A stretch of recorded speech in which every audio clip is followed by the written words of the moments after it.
தேனீகள்கிட்ட கொட்டு வாங்காமல் தேனீக்களை எப்படி ஹேண்டில் பண்ணுற டாப்பிக்கில் இது இரண்டாம் பாகம். முதல் பாகத்தில் முதல் 50% கொட்டுகளை நீங்கள் வாங்காமல் இருக்க என்னென்ன பண்ணணுன்றத 3 ஸ்டெப்ஸை சொல்லியிருப்பேன். அது கூடவே இப்போ நான் சொல்ல போகிற மிக முக்கியமான 2 ஸ்டெப்ஸை சேர்த்து ஃபாலோ பண்ணும்போது கிட்டத்தட்ட 99% நீங்கள் கொட்டு வாங்காமல் தப்பிச்சிடலாம். ஸோ வீடியோவை ஸ்கிப் பண்ணாமல் பாருங்கள்.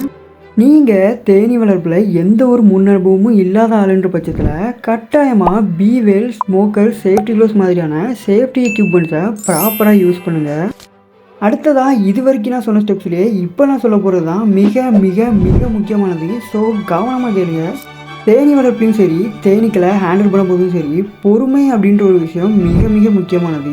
அதுக்கேற்ற மாதிரியே நீங்கள் தேனீக்களை ஹேண்டில் பண்ணும்போது ஒரு பட்டாம்பூச்சியை ஹேண்டில் பண்ணுற மாதிரி ரொம்பவே பொறுமையாக சாஃப்டாக ஹேண்டில் பண்ணுங்கள். இது வரைக்கும் நான் சொல்லியிருக்கேன் 5 ஸ்டெப்ஸை நீங்கள் கரெக்டாக ஃபாலோ பண்ணாலே தேனீக்களை ஹேண்டில் பண்ணும்போது தேனீக்கள் டிஸ்டர்ப் ஆகாமல் உங்களால் ஹேண்டில் பண்ண முடியும். தேனீக்கள் டிஸ்டர்ப் ஆகாமல் இருந்தாலே 99% நீங்கள் தேனீக்கள் வந்து கொட்டு வாங்காமல் தப்பிச்சிடலாம். எல்லாம் சரி, 99% கொட்டு வாங்காமல் இருக்க என்ன வழின்றதை சொல்லிட்டேன். அந்த 1% என்ன நமக்காக பதில்னு கேட்டிங்கன்னா, தேனீ வளர்ப்பில் 100% கொட்டு வாங்காமல் இருக்குதுன்றது எந்த கொம்பனாலையும் முடியாது. நீங்கள் எந்த அளவுக்கு எக்ஸ்பீரியன்ஸ்டு பர்சனாக மாறினாலும் சரி, அந்த 1% கொட்டுவாங்க நீங்கள் பழகி தான் ஆகணும். இந்த ஒரு வீடியோ யாருக்கு ரொம்ப யூஸ்ஃபுல்லாக இருக்கும்னு நீங்கள் நினைக்கிறீங்களோ அவங்களுக்கு ஷேர் பண்ணி விட்டுருங்க. மேலும் தேன் பற்றியும் தேனீக்கள் பற்றியும் இதே மாதிரி சுவாரஸ்யமான தகவலை தெரிஞ்சுக்க சேனலை ஃபாலோ பண்ணிடுங்க. நெக்ஸ்ட் வீடியோவில் நாளைக்கு பார்க்கலாம்.